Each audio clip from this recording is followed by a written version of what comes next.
Hi and welcome Math 212 students. What we are doing today is looking at perimeter and area. So let's get started. Common Core standards tell us that we're going to be looking at perimeter of polygons and area of rectangles in the third grade. We're going to extend that to circles and area of other figures in the 6th and 7th grade, and we'll also talk about surface area and volume, but that will come in section 9.3. 8th grade, we're going to learn the Pythagorean Theorem. So today we're looking at perimeter, circumference, pi, area, Pythagorean Theorem, and we're going to apply the area formula. So let's get started. In looking at perimeter, perimeter is just the distance around. If I were to start walking, how far have I walked? So I like to think about, if you like football, there's that little roly thing that measures distance. If you were to take that little roly thing and start walking, say around, whoops, hold on, I'll fix that. Okay, we're going to start walking. Let me get my pen. Doesn't like it when I swap. Pen. Okay, so if I were to start walking right here, and I walked 3, and then 7, and then 3, and then 7, how far have I walked? And they will tell you, if you add all that up, you'll get 20 feet. And it doesn't matter what your shape is. If I'm walking lines, I can just keep on adding as I walk all the way around, adding up those distances until I get how far that I have walked. Practical applications might be fencing in something, your baseboard. Now, if you're going to talk about the distance around a circle, because they're not line segments, then we have to introduce this pi guy. So if we're dealing with a circle, pi is what we're going to have to deal with. And it's very frustrating because pi is a number that goes on and on and on and on forever. He's an irrational number. We call him irrational because he carries on and on forever. So we can round him to 2 decimal places. And we usually like to say that he's 3.14, but he's really not 3.14. He goes on and on and on. How in the world did they come up with pi? That's what my students always want to ask me. They say, well, why do they come up with such a crazy number? Because that number is ridiculous. Why would you do that? Well, it's not that anyone came up with pi. What happened is people measured the distance around a circle, and this was a long time ago. They had nothing to do. So they measured the distance around the circle, and then they measured across a circle. So they measured the circumference and they measured the diameter. And for some reason, they decided to divide those two. And they found that no matter what size their circle was, no matter how big or how small, that ratio was always this 3.1415926, and the more circles that they measured, the closer they got to this particular value. So we can say that circumference is pi times diameter. Really, what they did was they divide both sides by d here. Really what they did was they were looking at circumference divided by diameter, and they said, hey, that's this weird irrational number here. It has all of these numbers that go on and on forever. So it's not really that somebody came up with a pi. Really what it is pi just exists. So I could also say, since 2 times r is the diameter, I could say that circumference is 2 pi r. That's the one most people like to remember. And if you're like me and you tell someone that you are teaching math, one of their favorite jokes is to say, they'll say pi r. Oh no, they do that for area because they'll say pi r squared, and then they say, because the area is pi r squared. I'm bad at jokes. Pi r squared So that's the area. And they said pi are not square, pi are round. And that's a joke that a lot of people like to tell me. I'm not really sure why. But that's a side note for whenever we get to area of circles. So anyway, there's my pi. And they're going to say another way to think about pi is to place a string around a circle. Now, I actually do this with my students. I actually will get them to, in order to get the distance around the circle, because that's kind of hard to do, I have them take a string and they get the distance around a circle. So we take our little string and we start it here and we measure around the circle. That gives us the circumference. And then I have them measure across the circle. Now, I taught physical science and I taught it at the 9th grade level, and I usually had them do this. And I had them use veneer calipers. They're these little, oh, I should get you a picture of some. Hold on. Okay, I went and got you a set. So they're like 87 cents. So I could get several for my class. And what you do is you put your circle, or whatever it is that they're measuring, you put it right here, and then you're able to get the diameter really easy instead of trying to figure out how to measure across a circle. And plus you get to show them how to use another kind of tool. And then you just read the diameter off of here. So pretty nice little experiment. And what I would have students do is I'd have them measure a small circle, a big circle, and then a medium-sized circle. They could use pennies or quarters. They could use something in the room, tape, whatever. And then we would, when we would finish, we would do I would have them take their circumference divided by their diameter. And then we get the average of what everybody did in the class. And it is shocking how close you get to that 3.14 value. And it's a really cool little experiment when you first start talking about pi. So here what they're trying to talk to us about is that the diameter of the circle, if that's d, then the length of my string is going to be 3.14 pi times d. Well, that, of course, because that circumference is all the way around, and that's what the length of the string is, and then it's pi times diameter. So that's all they're saying here, is that's the circumference. And then they're saying that same thing again. So I went and got for you this pi activity because to me it was a lot of fun for students, and they would spend, they could spend an hour measuring around these circles, learning how to use a veneer caliper, and doing that division, and then they could see that pi just happens. It's not something that mathematicians or we humans came up with. It is just a value that if you're looking at circles and you take that ratio, it's just something that happens. So the next thing we're going to talk about is area, and how much, if you have a room, you're talking about how much carpet that you're going to lay in that room, or if you're talking about let's see, how much paint to put on a wall. All of that would be area, whereas if you'll remember, perimeter was the distance around. So perimeter and area are different. And then something that's very confusing for students is the fact that my units for perimeter and area are not the same. Because with perimeter, you're just adding like 3 meters and 5 meters and 3 meters and 5 meters. So like if this were 3 meters and this were 5 meters, perimeter is just adding those up. So 3 meters plus 5 meters plus 3 meters plus 5 meters. And then with that, you would get that 16 meters.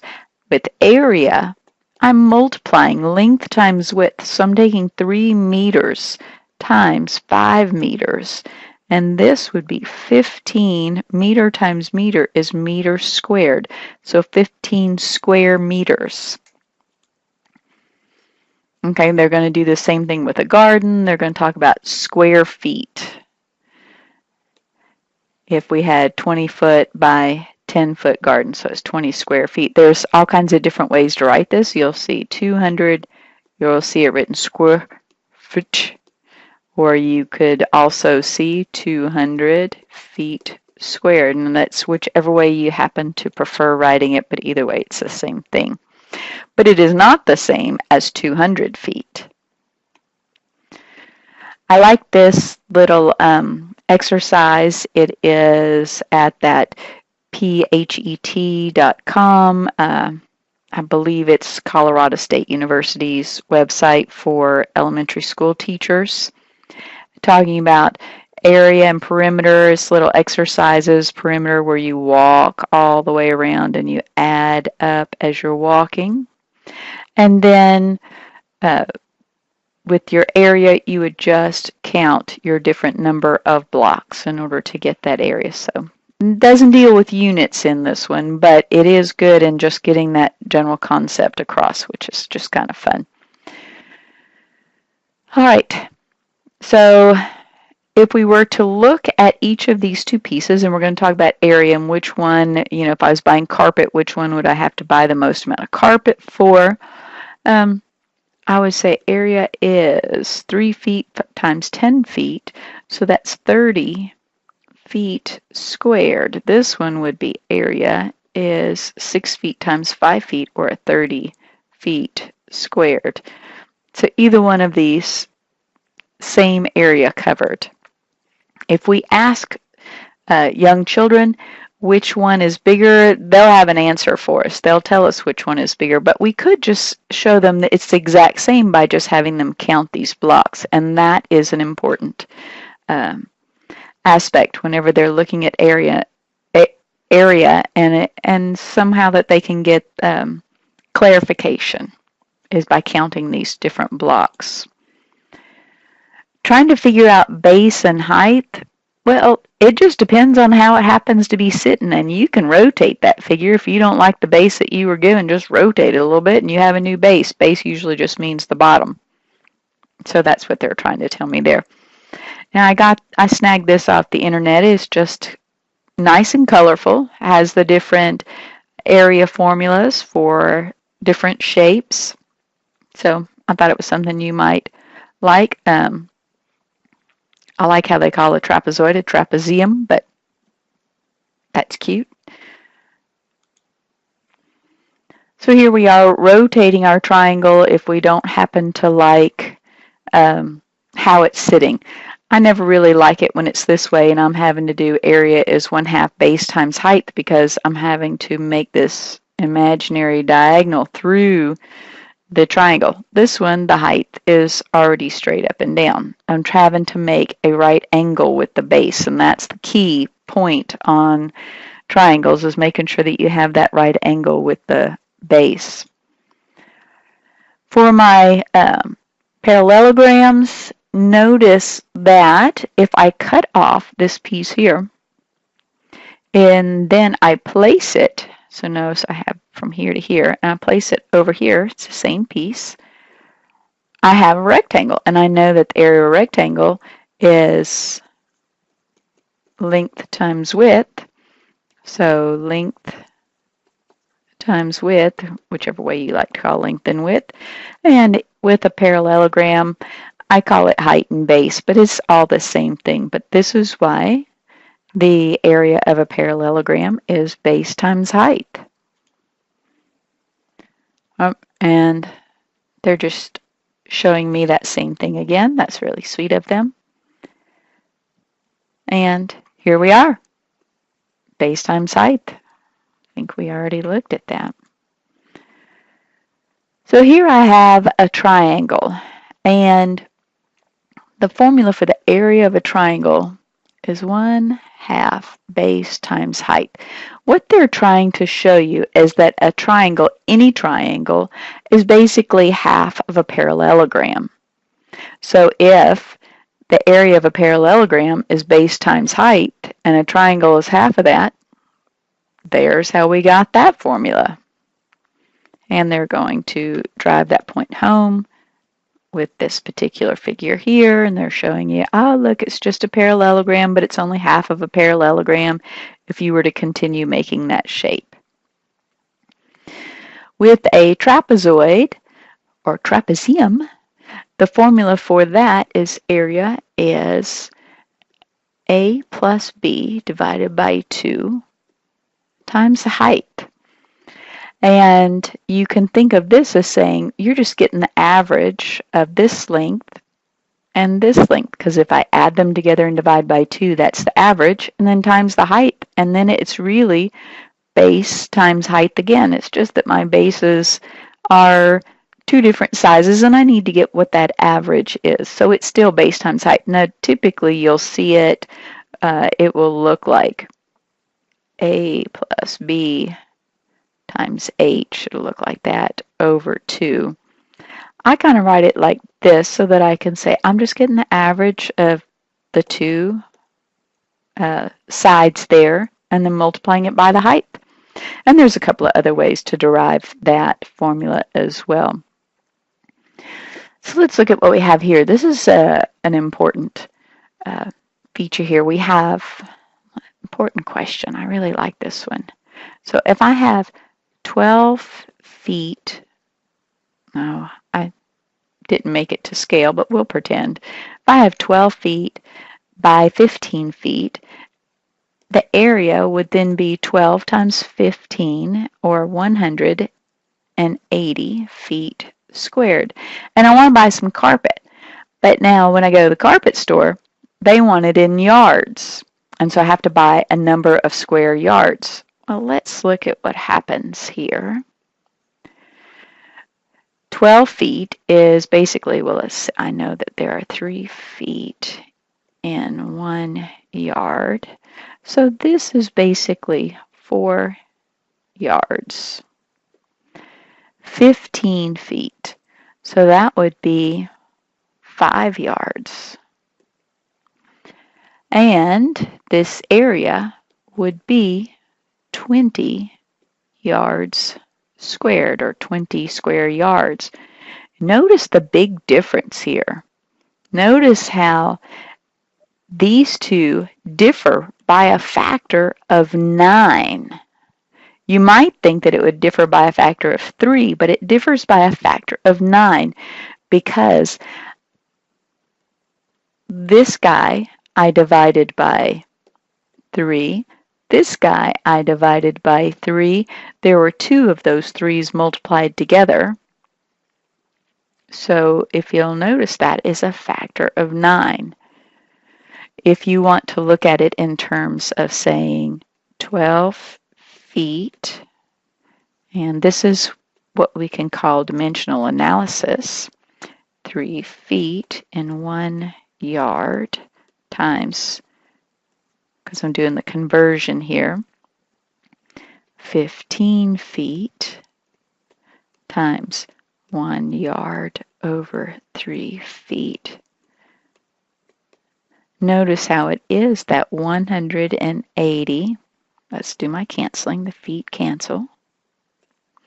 It is that 180 yards squared divided by 3 times 3 is 9. So this would be 20 yards squared. Notice how that 3 gets multiplied in there twice because each one had a conversion factor associated with it. So be very careful whenever you are changing units and you're looking at area or volume. Volume does the same thing. Well, but it'll differ by 3 of those. The Pythagorean Theorem, something that your students will look at in the 8th grade. You can call either side A or B. However, the C must be the hypotenuse. It must be the side that is opposite that right angle. And then you would get this a squared plus b squared equals c squared. And that is the Pythagorean theorem. Looking at area formulas with circles, this is that joke that I tried to do earlier, but it's area equal pi r squared, but pi aren't square, pi are round.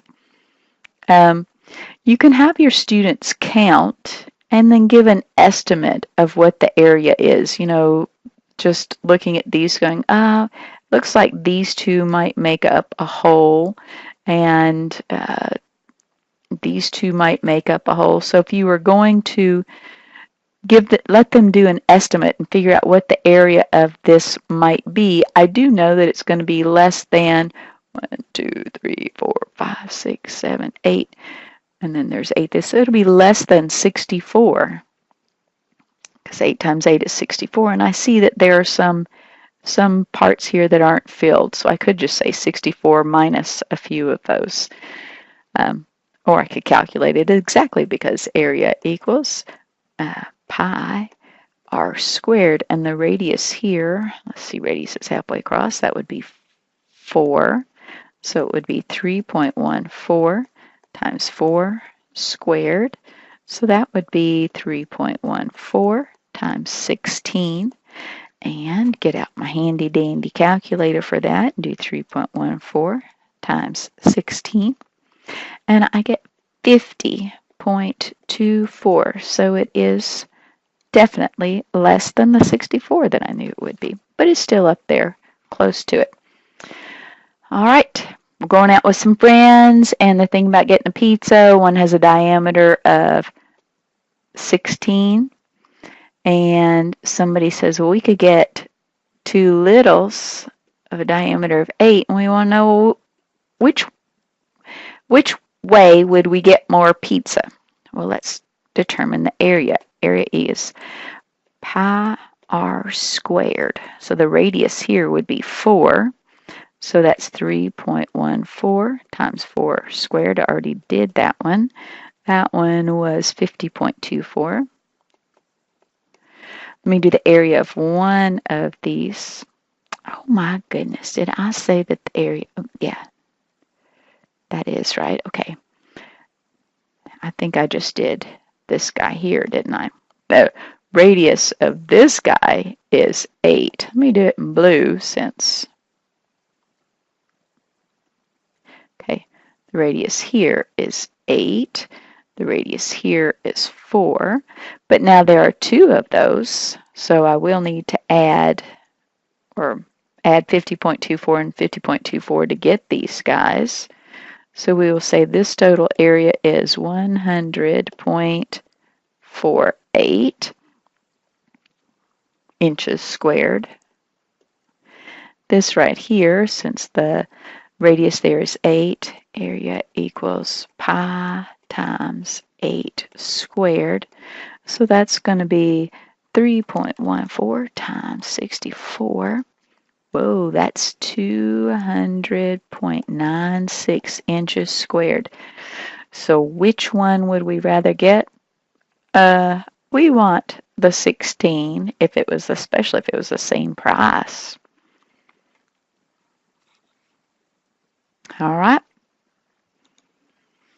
How big is this footprint? Well, you could make rectangles out of this. You could make like a couple of rectangles and measure it from there and then get an estimate.